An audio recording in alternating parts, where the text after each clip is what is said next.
Ghana, des manifestants demandent l'annulation de la dette africaine. Quelques centaines de travailleurs ghanéens se sont rassemblés vendredi dans les rues d'Accra, la capitale du pays d'Afrique de l'Ouest aux 34 millions d'habitants, pour réclamer l'annulation de la dette africaine. Vêtus de rouge et noir, les manifestants brandissaient des pancartes sur lesquelles on pouvait lire « Nous ne devons rien, nous ne paierons pas, l'Afrique ne peut plus respirer, la réforme économique est une arnaque ». La manifestation, menée par le Congrès des syndicats du Ghana, TUC, est soutenue par la Confédération syndicale internationale, Afrique, CSI Afrique, appelée à une refonte radicale du système mondial de la dette qui, selon les syndicats, étouffe les perspectives économiques de l'Afrique. Au Ghana, la dette extérieure s'élevait à 28,5 milliards de dollars américains, 24,4 milliards d'euros, en mars 2025, soit 28,5% du PIB. Premier producteur d'or en Afrique et deuxième exportateur mondial de cacao,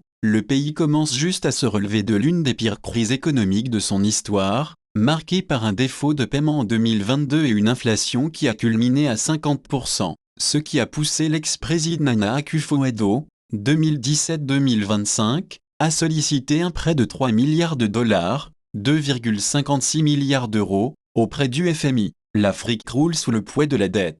Plus de la moitié des pays africains sont déjà en situation de surendettement ou courent un risque élevé de le devenir, ce qui empêche les gouvernements de financer des services essentiels tels que les soins de santé, l'éducation, les salaires et la protection sociale, explique une pétition signée par la CSI Afrique et soumise au gouvernement ghanéen. Ces dettes, qui se chiffrent en milliards, sont devenues un obstacle majeur au développement de tout le continent, juge Ordeyigbe, responsable de la recherche à la CSI. La pétition demande l'annulation totale et inconditionnelle des dettes extérieures insoutenables de l'Afrique à titre de justice réparatrice, arguant que les ressources ainsi libérées devraient être consacrées à l'emploi, au salaire, à la protection sociale et à la résilience climatique. Recevant la pétition au nom du président ghanéen John Mahama, le ministre des Finances, Kassialato Forson, a reconnu l'ampleur du problème. La dette extérieure de l'Afrique dépasse désormais 1 300 milliards de dollars,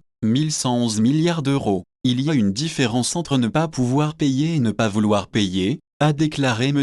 Forson aux manifestants. 23 pays africains consacrent plus d'argent au service de la dette qu'à la santé ou à l'éducation. Dans le cas de ces 23 pays africains, le coût du service de la dette a évincé des dépenses très importantes, ils ne peuvent tout simplement pas payer, a expliqué le ministre, prônant un mécanisme de résolution de la dette plus équitable et plus durable qui tienne compte de la situation difficile des économies en grande détresse.